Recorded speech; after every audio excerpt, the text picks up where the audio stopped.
Continuamos com um bom para todos aqui. Vamos receber agora ela que é doutora em Direito Internacional pela USP, professora da PUC de São Paulo, pesquisadora do SEBRAP, advogada Elaine Silva. Seja muito bem-vinda aqui mais uma vez.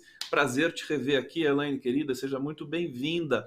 Eu queria começar já pedindo para você fazer um breve balanço aí da visita do encontro Lula-Biden. Estávamos falando aqui com o Fernando Horta e agora você que se debruça muito também sobre esse tema, quais são as suas percepções aí dessa visita? Foi bom para o Brasil? Seja bem-vindo.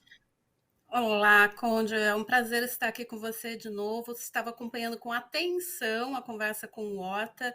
Eu acho que tem vários elementos que a gente pode cruzar, alguns elementos que talvez a gente tenha uma interpretação comum, outros talvez que a gente não tenha uma interpretação tão comum, mas que eu acho que mostra um pouco a diversidade de avaliações que a gente pode ter dessa reunião.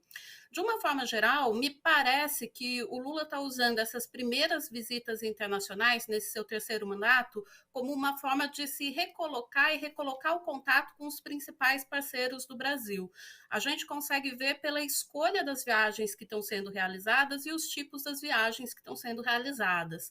A própria viagem para os Estados Unidos, ela difere em tom e em papel da que foi realizada pela primeira vez quando ele assumiu seu primeiro mandato lá em 2003, porque ele foi para os Estados Unidos quando foi para participar da reunião da ONU. Então, havia uma certa estratégia de acompanhar as grandes reuniões multilaterais, os grandes encontros, e fazer os encontros ao longo ou paralelamente a essas reuniões com esses principais parceiros.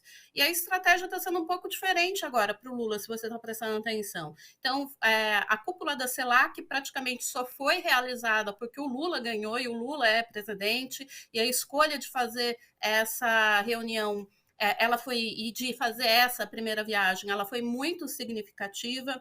A viagem agora para os Estados Unidos, apesar de todas as especulações de que talvez alguma viagem fosse realizada antes de tomar posse, o que talvez não teria tanto efeito quanto agora, tendo tomado posse, estando no cargo, falando como um representante brasileiro oficialmente.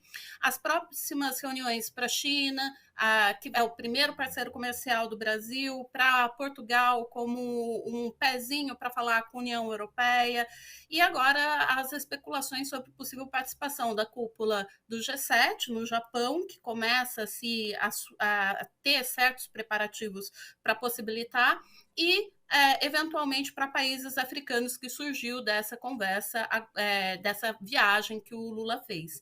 Algumas pessoas estão falando que não teve grande resultado material, muitas pessoas estão um pouco decepcionadas com o volume de recurso que os Estados Unidos teriam, com os quais estariam dispostos a se comprometer com o Fundo Amazônia.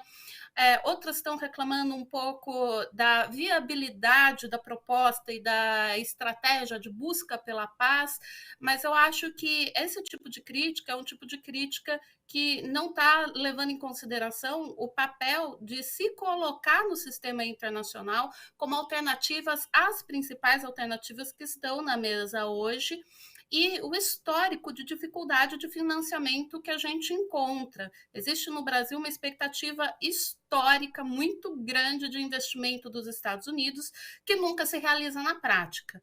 Os Estados Unidos, os estadunidenses, são a principal origem dos investimentos estrangeiros no Brasil até hoje, mas isso é histórico, isso tem mais de 130 anos de histórico de investimento no país. Então, achar que isso mudaria e que o governo começaria a investir de uma hora para outra num fundo como o Fundo Amazônia, eu acho que é um pouco descolado da própria realidade da relação entre os países.